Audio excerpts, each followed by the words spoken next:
So I guess what I'm supposed to do is tell you what a bad preacher I am or have been.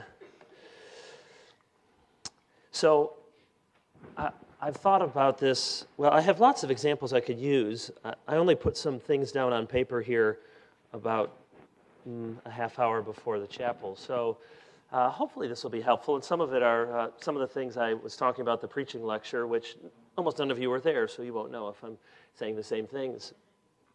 But I guess I have 15 or 20 minutes. And what I want to do is just give you a number of warnings, many of which are mistakes that I've made myself or have been tempted to make in preaching. So I have a bunch of them. I have at least 10. We'll see how many we get through. So here's the first one. You have to be careful not to go into a church and preach all of your old battles from seminary. Now, some of the battles from seminary are going to come up, and you're going to have a position on baptism. You have to have a position on complementarian, egalitarian, Calvinist, Arminian, and those things are going to come up in the text and how you do the church.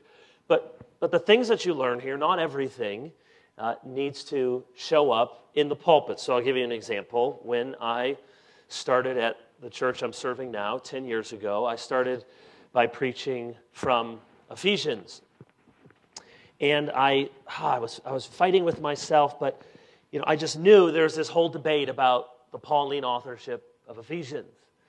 And so I thought, okay, before I get into the text, I really better help these people understand why Paul wrote Ephesians, which is an important issue, but it wasn't an issue anybody was ever thinking to ask. So I started out and did 10 or 15 minutes on, let me tell you about the debate, and let me tell you all the reasons why Paul, and even my congregation, by university, very well educated, you know what they're doing? They're looking at their Bibles. They're following along, verse 1. Paul, to the church at Ephesus, okay, I'm tracking with it so far. That makes sense. Paul, to the saints who are, I'm guessing that this is from Paul. Is there another Paul in the Bible? I'm not aware of. So, you have these things that are really big issues, and it's important to be squared away on them, but you can't bring them into all the sermons that you do, into every church context, because what you end up doing is you end up bringing up questions that nobody's asking. Now, if it's a question that they're going to get sometime, and it's part of preparing them, but if nobody in your church has ever heard of the new perspective on Paul, they didn't know there was an old perspective on Paul. They just read Paul. And then you say, well, here's the new perspective, and it was this and this and this, and E.P. Sanders, and let me tell you about this, and let me tell you about covenantal nomism, and here's why we don't like it. Okay, so thanks for helping me learn about something that I don't like. Okay, good. All right, let's move on. So you can't give everything that was important for you to learn and understand here, and I made that mistake. Second, be yourself. Be yourself. I said this yesterday. Man, when I started preaching, I was a very, very, very poor man's John Piper. Very. They say very. Because that's what I was listening to. How many of you ever heard a sermon by John Piper? Yeah, most of you. So, I love that, and I resonated with that. And I bet if you looked at some of my sermons, my first 2 years in ministry, you just find me doing glory like that. And I just,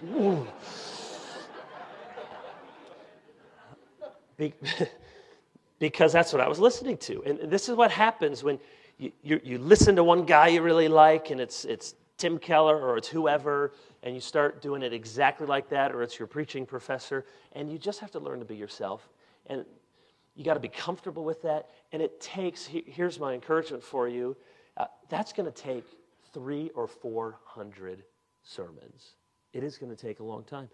So this is one of the reasons when I came to my church, they'd always had an evening service, and then they did away with the evening service, and I said, I want to have an evening service because, one, I want more opportunities to preach to you so I can teach and you can get to know me, and two, this way it will take me maybe 4 years to find my voice as a preacher instead of 8. It's just going to take a long time. And that's something I had to learn because I would look and I would see other people and how they would preach and think, oh, why can't I preach like that? You just have to understand who you are. If you naturally have humor, I think it's okay to let that come out. I hope it's okay. If you're not funny, people say, is it okay to have humor in the pulpit? I say, well, are you funny or not? If you're not funny, don't try it. I mean, it does help to be a pastor because it's a very low bar to be funny as a pastor. It's like my wife one time said to me, she literally said, oh, no, I think you're good looking for a pastor. Oh. That's sort of the bar that we have. So you need to learn who you are, how you do things, how you say things, and you need to be okay that even other people have different gifts than you. I've had to look at some preachers and say, I'm not going to preach. I'm not going to be able to do what Tim Keller does, to go behind this. Here's this familiar story. You kind of go behind and you look at this thing and you think, oh, I never saw that. Or Piper, just unrelenting intensity. Or people that you see have extraordinary gifts. Here's what's really hard. When you realize God gives some people 1 talent, 2 talent, 5 talents, 10 talents. And it's easy to see the people that seem to have more and want to be them. And I'm telling you, ministry by envy is a very bad idea. So it's been a process to finally figure out, well, who am I as a preacher? I know preaching I like, but what am I like? What do I do well? Third, remember there are different people than you listening to the sermon. So I said yesterday, I just think of 4 types of people that could be listening. The weary, the wandering, the lazy, and the lost. And that's just helped me, not in a formal grid that I lay out over every sermon, but to think, who am I talking to? See, because one of the mistakes that I quickly fell into, we all feel like a sermon should end a certain way, and it's kind of in keeping with your personality or your upbringing or the preachers that you like. And so for me, it felt like every sermon is going to end really big, in your face. Go, throw out your TV, smash it. Let's pray. Because you can do that when you're a one-off seminary preacher and you have like 2 years of things you've been thinking of and you just kind of throw up on people and just rah! But then you got to go to the pulpit the next week, and what do you say? I want you to go back in the trash, get your TV out, and I want you to smash it up again. And then you got another week. I want you to go in your neighbor's house and find his TV, and I want you to smash that one. Because I think my sort of default was, and maybe this is because who I felt like I was or what I needed, people were lazy or wandering. They needed an alarm clock. Every sermon was an alarm clock. Wake up. Come on. Get real. And I had to realize, okay, that, for one, that's not the mood of every text. You can't, this is a big issue, a whole other thing, but you need to preach not only what the text says, but you need to preach what the mood of the text is. So you can say true things, but get the mood of the text wrong. So you're preaching from Psalm 23, the Lord is my shepherd. I shall not want. If the Lord is your shepherd, why are you wanting all the time? Don't you people know God takes care of you? Don't you trust Him? Isn't He enough for you?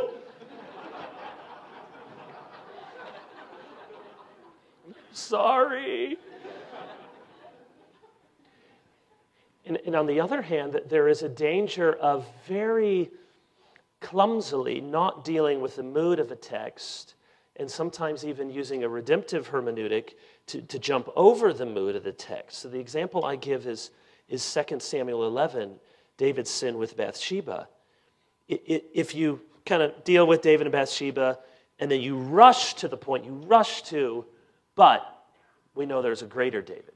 And David had adultery, but there was one who never lusted. And David was a king, but there's a better king. And David failed, but this one never failed. And isn't it wonderful that we have a Savior, Jesus, who lived the perfect life that we couldn't? All true, all wonderful, all connections you may want to make. But 2 Samuel 11 ends by saying the thing David had done displeased the Lord. There's a mood in that text. There's a mood of solemn warning. And so you need to be aware of your own personality and makeup and the way that you tend to gravitate towards. Some people, they feel like every sermon ends with a big pat on the back and, oh, God just loves you so much. And some people, it's just a big kick, and they're the people who love that coach who get up in their face and you say, you drop and give me 20. And that sort. This took me a while to realize I'm going to exhaust myself and everybody else if I think every sermon ends with the grand, climactic end of the 2-week-long revival conference. Boom! People are just going to be absolutely exhausted. So is that third? 4, be careful with offhanded comments. So every Sunday before I preach, I pray, Lord, help me not to say every little thing that comes into my head, because I get a lot of little things that come into my head. I remember one time a pastor, he had said something about, I don't know, that youth and sin and irresponsibility, and he said, you want to do that? You want to end up spending your life working at McDonald's?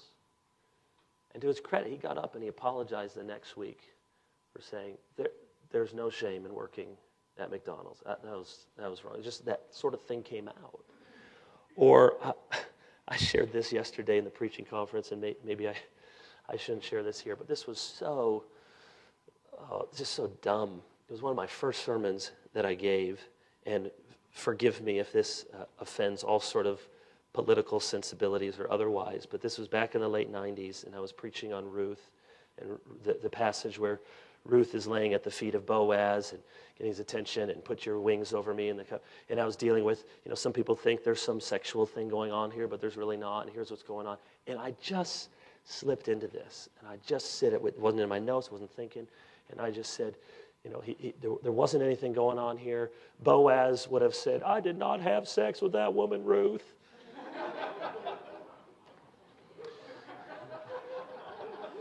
Not smart. Not smart. Some of you who were, born in 1992 or something, you can go look that up, what that is. But a man on staff came up, and it was very hard for me to hear, but I knew he was right. He just said, Kevin, come on, man. You can't be doing that. And he was right. I've had to learn, don't say everything that comes in my head. When a woman got upset with Spurgeon for, he said, you have too much humor in your sermon. And he said, well, if only you knew all the things that I leave out. So you got to have a filter, people. 5, I don't know what number I'm in, 5 maybe. Don't let personal conflict creep into your messages. I've had that temptation to settle old scores because it happens without trying, because you got hurts and they've got a conflict with somebody on the other board, and you're well aware of this stuff. And so you start reading the text through that grid of what you're going through with this other person in church, and before you know it, stuff's coming out in the sermon, and you're preaching this message to a congregation, but it's really for that guy over there who's bugging the heck out of you. You can't use the pulpit to settle old scores. 6, make sure your best stuff is from the text. Unlike what I'm doing now without any text at all, you make sure your best stuff, and what I mean is I have a concern, and I've seen it in my preaching from time to time, and I see it in young men, sometimes very gifted preachers.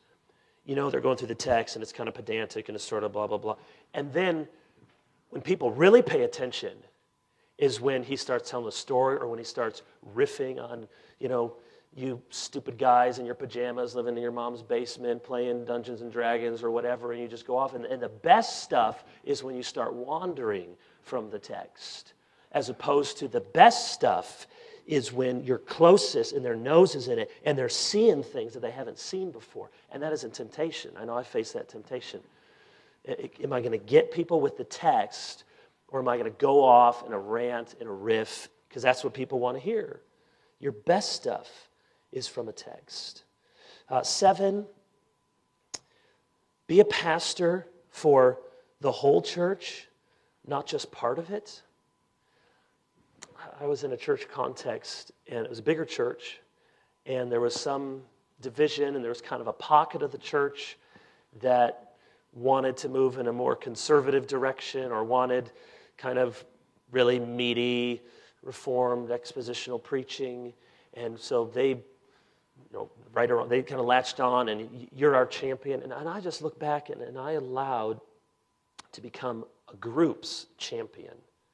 This will happen. It doesn't matter if your church is big or small. You'll get a pocket. And it's one thing that you got a pocket of friends. It's another if they want you to be their champion. You're their pastor. It's kind of, you're the pastor, and it's you in that group against the rest of the people in the church. And it just sets you up so poorly to really minister to the whole flock. What was that, number 7? Number 8. Boy, this is the worst part of my preaching. I think my congregation would agree with this. I just give people too much. I had somebody say to me once, because recently I was preaching somewhere, and since I'm very spoiled and I preach for 50, 55 minutes in my church, when I go other places, that's usually 30, 35, and I'm always wrangling for more minutes. Could you, do you have to do so many songs? Can I get a few more minutes? No. And somebody said, jokingly, but it was good, he said, I've never heard a sermon that couldn't be better by being 5 minutes shorter. Maybe an exaggeration, but there's probably a lot of truth in that. And that is a big weakness. Doing my exegesis, doing all the stuff, get all these issues down on paper, and it's just so hard. You think, I saw so many cool things. I need to share every one of them. And here's the good thing about being in a church for a long time. You'll get there. You got time. You got 10 years, you got 20 years, you got 30 years. You don't have to feed them the whole elephant. It's a lesson I'm still learning. 9, don't compare. There are dozens of factors that make a church successful. Many of them are outside of your control, notably the Holy Spirit, regeneration, God's sovereignty.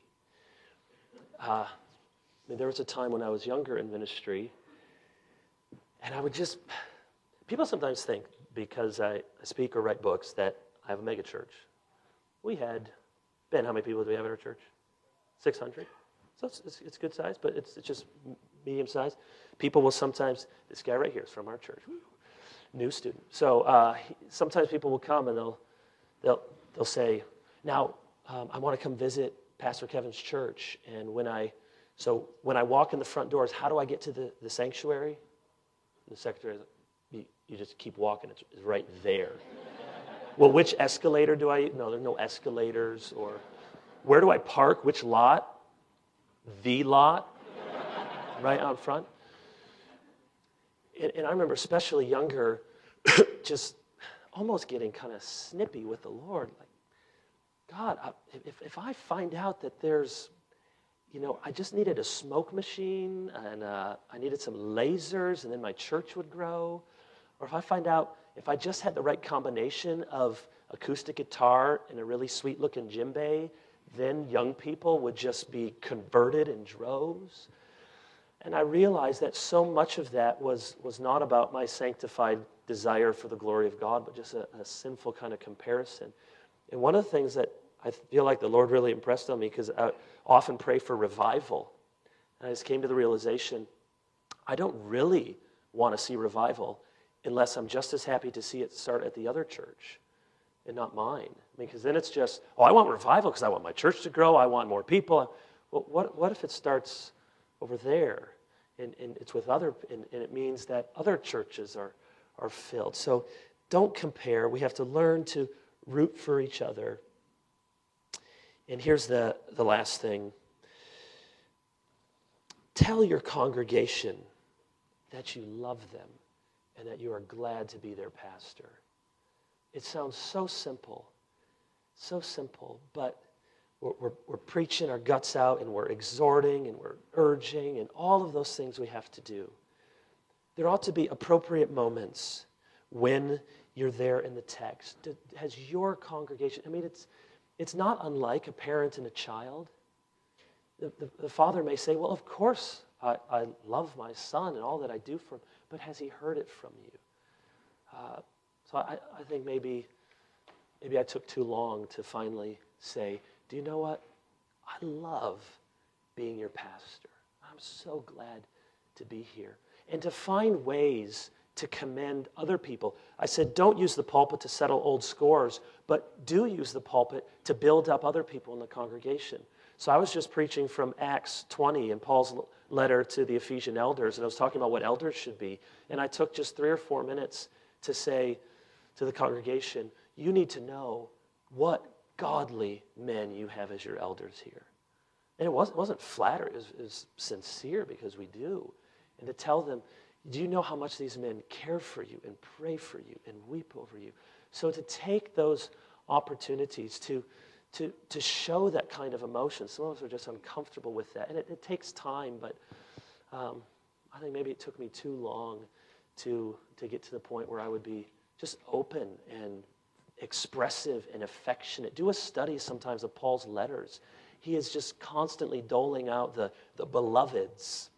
And greet Rufus's mom, who was like a mom to me. I mean, you know how Rufus's mom must have felt? She was, oh, Paul mentioned me. And, I mean, he's just giving praise, passing on generously these affirmations. So use the pulpit to build up a culture of a generous, open-hearted spirit. So there's lots of other things I could say. It's about 20 minutes, so maybe we just take questions as long as my voice holds out. Anything about preaching or anything else? Yeah. Do I ever feel like giving up? Yes and no. I've not had the experience yet of feeling like I just don't want to do ministry anymore. I do have the experience almost every Sunday, and I'm not being a false humility here. Almost every Sunday of feeling like I think that might have been a complete waste of time. Maybe that's my pride, maybe that's people pleasing, maybe that's the devil, maybe that's a realistic assessment of things. But so many Sundays, I get done preaching and you just want to kind of dissolve into our ugly red carpet. And I feel like, what did I just do? Did that matter for anything? I'm encouraged that Martin Lloyd-Jones said he can only remember ever preaching 2 times in his life, and both times he woke up. So I do feel like that. I do feel like that week by week. Does this really matter?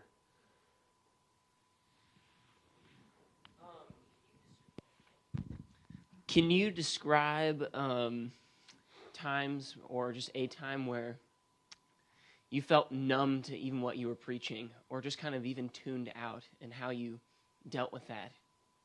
Yeah, feeling numb to what I'm preaching.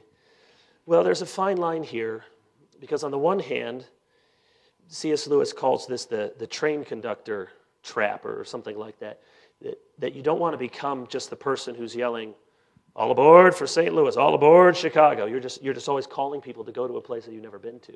That's a real danger as a pastor. You're talking about this glory and this weight, and you don't feel it. And on the other hand, sometimes we think that hypocrisy is doing something when we don't feel it. That's not hypocrisy, that's maturity. That's part of faith. If we only waited till I really feel like I'm really completely entranced by all of these things, I don't know if we would ever preach.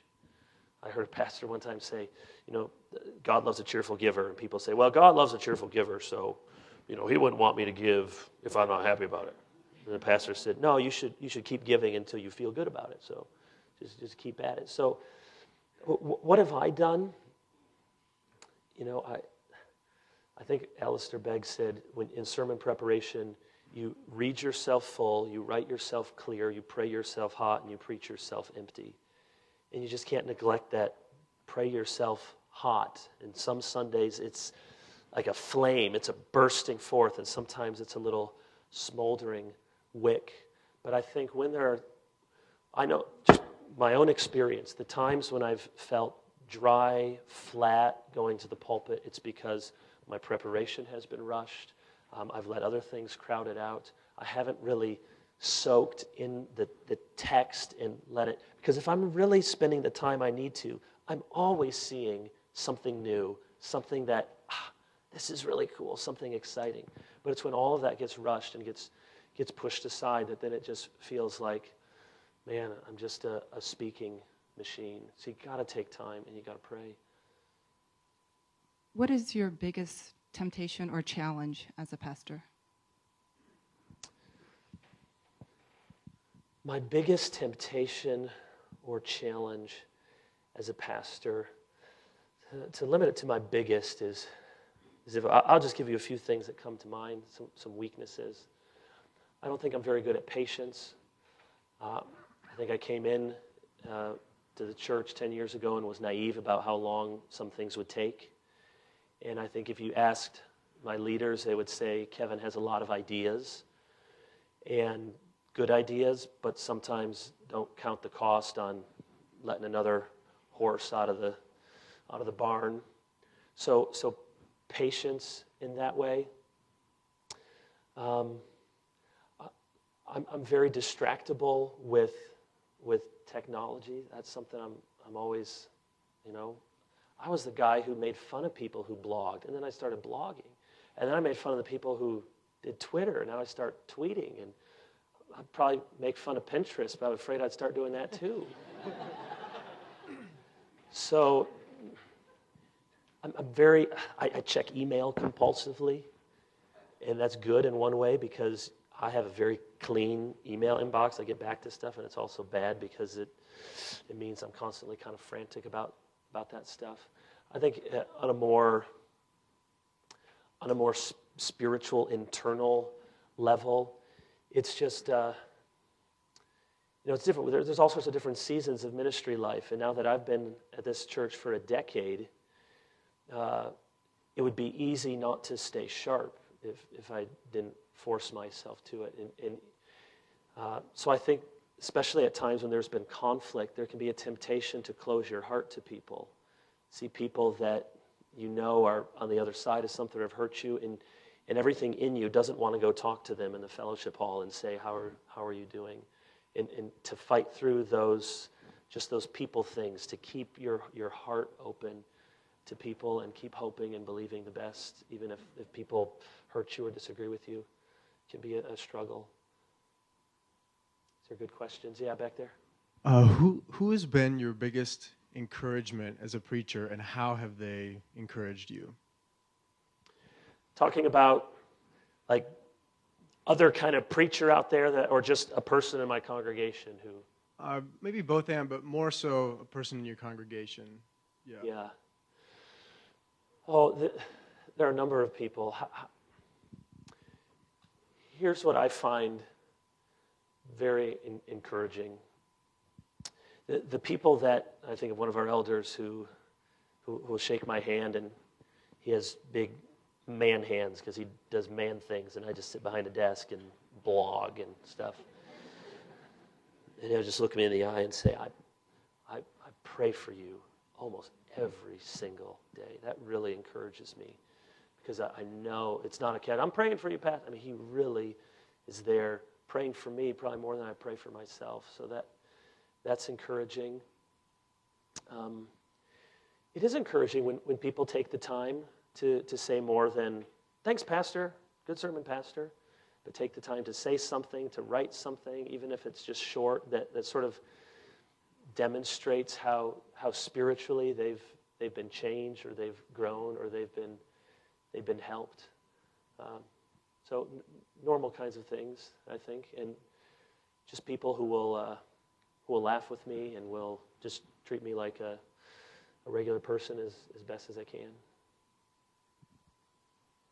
Yeah. How much do you allow your personal life to come through your sermons? Because I know at times, you're going through a spiritual dry area of your life or conflict in your family. How much do you allow that to come out? I think everybody has to sort through that with themselves, their family, their church, their dynamics. I'd say on the one hand, I'm not shy about telling illustrations. They're almost always kind of humorous illustrations of something, but me and my wife, a conversation. I always will ask her permission for that, or something with our young kids. I don't tend to, to put out there what the fight my wife and I had 2 weeks ago.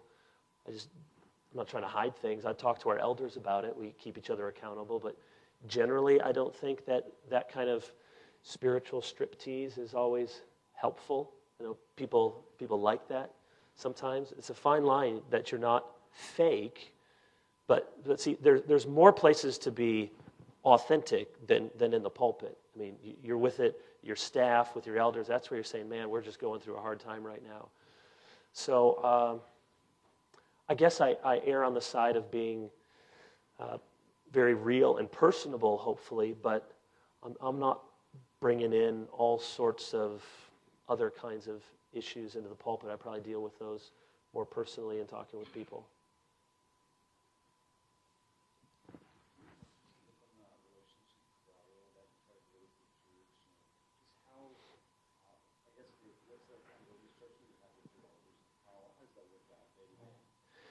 Yeah, so just building relationships and elders. And I think this was the grace of God, because I didn't have some master plan in my mind, but just looking back by God's grace, I think it was, besides just preaching faithfully, hopefully, I think the most important thing I did when I came to the church was to invest time in the elders. And so we're always reading a book together. So our elder meetings typically start at 7 and maybe go till 10:30 or 11. We'll meet once or twice a month, depending on what's going on. And the first hour is prayer, sharing. We have an accountability form that we sometimes use. We might do other things. But so the first hour is just building into each other, praying for each other, because you need that. And then we do business and talk about other things. So we have a retreat once a year. I try to be regular, especially when I first started out, about having lunches with these guys to get to know them, to share life with them. Had one time where just had all the elders and their wives and took them out to dinner. You're not going to regret the time that you spend to just build those relationships. And it's so unusual that you say, I have no agenda. There's no item of business here. I just want us to get together. And to go on a retreat and stay up late playing cards and the sort of things that you talk about and that you talk about in the car ride are just really, really invaluable. So I think this is one of the things I guess I'm maybe proudest of at our church.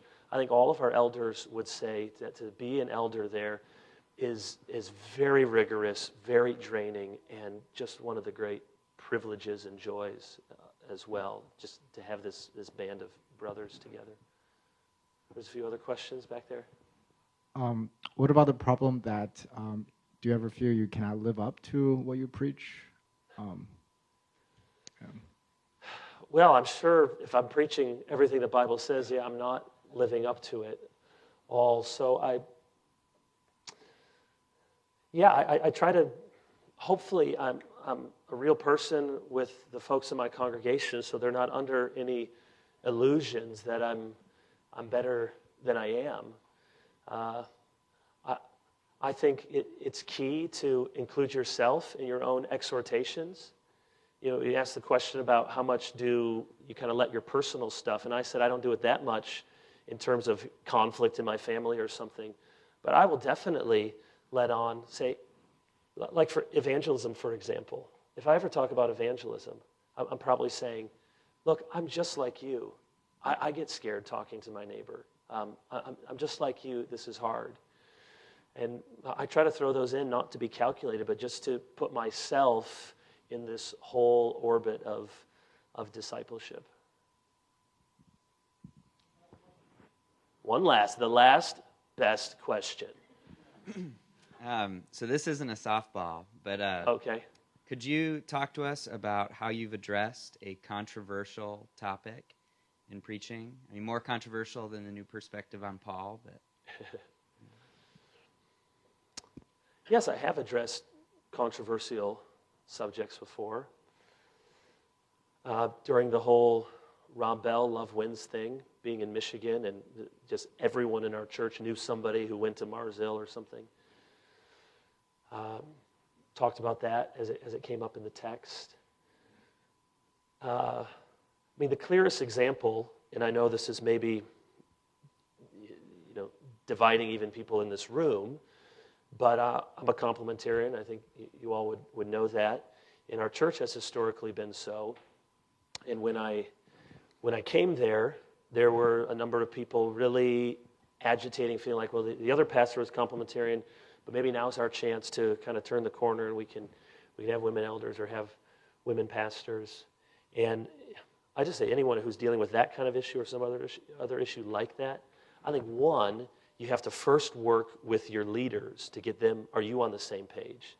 And then I just really encourage you to actually lead, to not pretend like it's a congregation-wide conversation to figure this out together. In fact, I would tell somebody who's a convinced egalitarian to lead their church in that way, and don't let it become just a free-for-all. So I wrestled with that with our elders, made sure we were on the same page, and then it just got to a point where there was so much talk about it in the congregation that I needed to preach on it. And so this was probably a mistake, not that I did it, but the length of it, I did 6 weeks. I think looking back, I should have done 3 probably. But I did week 1 was on Ephesians 4 and talked about unity. And so I tried to lay the foundation. What does unity look like? What does it not look like? What are we trying to do here?